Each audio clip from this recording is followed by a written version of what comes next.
Bonjour à tous, bienvenue pour ce nouveau numéro de Dans les rues de Paris. Aujourd'hui, comme vous pouvez le constater, on va se rendre dans le quartier de Vaugirard, dans le 15e arrondissement, à la découverte de la rue Cambronne. Et sur notre plan du 1900, cette rue Cambronne se trouve très précisément ici. Comme bien souvent, on va regarder plusieurs cartes postales pour vraiment comprendre notre rue Cambronne à la Belle Époque et se faufiler dans le quotidien des Parisiens de ce début de XXe siècle. Notre première carte postale, c'est celle-ci qui va nous servir un petit peu de matrice pour toute cette vidéo. Vous voyez le titre en bas, Paris, rue Cambronne, prise de la rue Le Courbe. À côté, l'éditeur P. Marmus, qui est un célèbre éditeur qui a surtout œuvré au début du XXe siècle. Regardez bien cette carte postale, attachez-vous à quelques détails. On va en voir tout de suite une autre, qui en fait est exactement la même, avec le même éditeur, P. Marmus, mais vous voyez un titre différent. Carrefour des rues Cambronne et Mademoiselle. En réalité, la rue Le Courbe se trouve bien ici, donc à l'endroit où notre photographe s'est posté. La rue Cambronne court par là-bas et la rue Mademoiselle, on la trouve sur la gauche. C'est aussi ce qu'on peut voir sur notre plan ici de 1912. Alors là, j'ai triché un petit peu, j'ai réorienté le plan pour qu'on voit mieux la rue Cambronne dans son intégralité.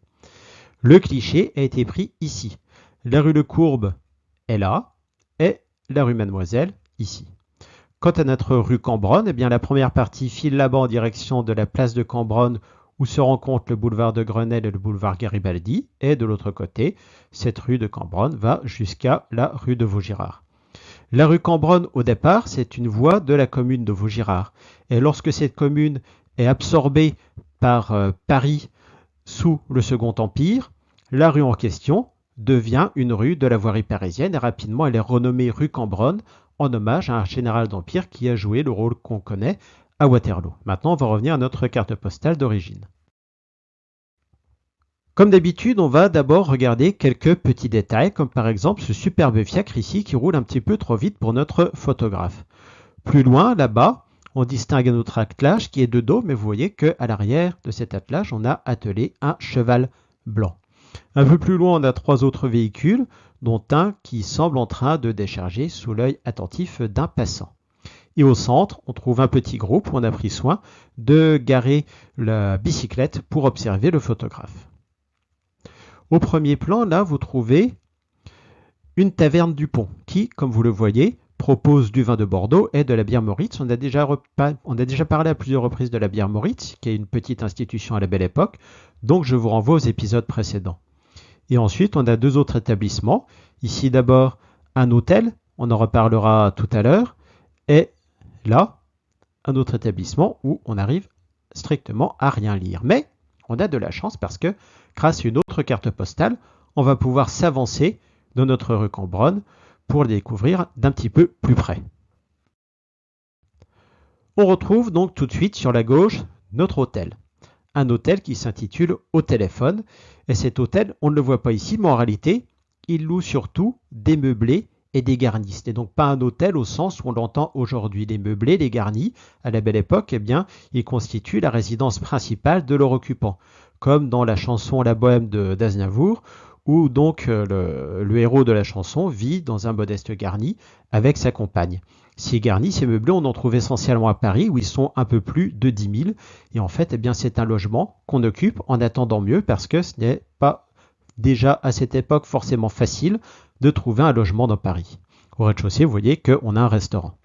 De l'autre côté de la rue, on ne le voyait pas précédemment, mais il s'agit d'une pharmacie. Et vous voyez que tout à gauche, eh bien, on nous indique que cette pharmacie est fournisseur d'établissements importants, mais on n'arrive malheureusement pas à lire lesquels. On a quelques personnes ici qui sont plus ou moins affairées. On a aussi quelques véhicules à droite.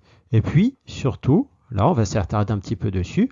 Au premier plan, vous avez cet homme qui tire un tombereau, mais derrière lui, on a un véhicule de livraison sur lequel on peut lire Félix Potin. Félix Potin, c'est un épicier bien connu qui a ouvert sa première épicerie au milieu du 19e siècle et qui a très bien réussi dans son métier. Il se développe, il a ses propres usines de transformation et dès 1870, il propose un service de livraison à domicile. Et là, vous voyez un véhicule de livraison de Félix Potin qui était présenté au concours des véhicules industriels du 27 juillet 1905, donc c'est bien un véhicule de la Belle Époque. Et vous pouvez lire sur ce véhicule Félix Potin, service des livraisons. Là, on trouve une publicité, cette fois, toujours pour les produits alimentaires Félix Potin. Publicité qui date de 1888. On a bien sûr le nom Félix Potin, on a aussi l'adresse, 101 boulevard Sébastopol, donc dans le 2e arrondissement. Alors entre le 2e et le 15e, il y a quand même un petit peu de chemin, donc les livraisons Félix Potin livrent assez loin. Sans Internet, eh bien, on peut demander le catalogue pour connaître les produits. Ces produits, vous les voyez en haut. Et ces produits sont expédiés franco en gare. Donc franco, c'est-à-dire à la charge de l'envoyeur. Et vous voyez que Félix Potin, du coup, est capable de proposer ses produits dans toute la France grâce au réseau des voies ferrées dont s'est dotée la France dans la deuxième moitié du XIXe siècle. Et les produits en question, eh bien, vous en voyez ici un échantillon avec un échantillon qui est bien typique de la gastronomie française, avec du champagne, du vin, de la terrine, des biscuits, du chocolat.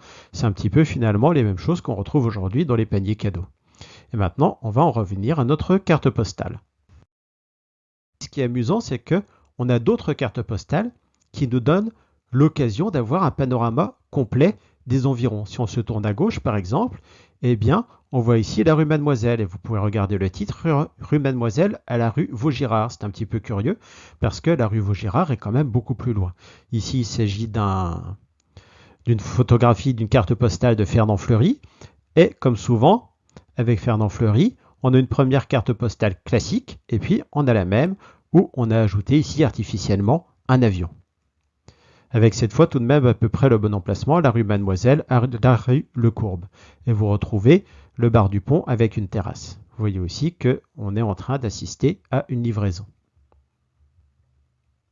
Là, vous voyez le bar du pont, et là vous voyez la livraison. On en est revenu ici à notre carte postale d'origine. On va lui redonner un petit peu de couleur, voilà. Et maintenant, vous allez pouvoir découvrir son aspect aujourd'hui.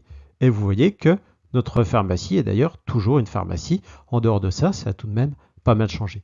Donc je vous remercie d'avoir suivi cet épisode et je vous donne rendez-vous dans quelques jours pour le prochain.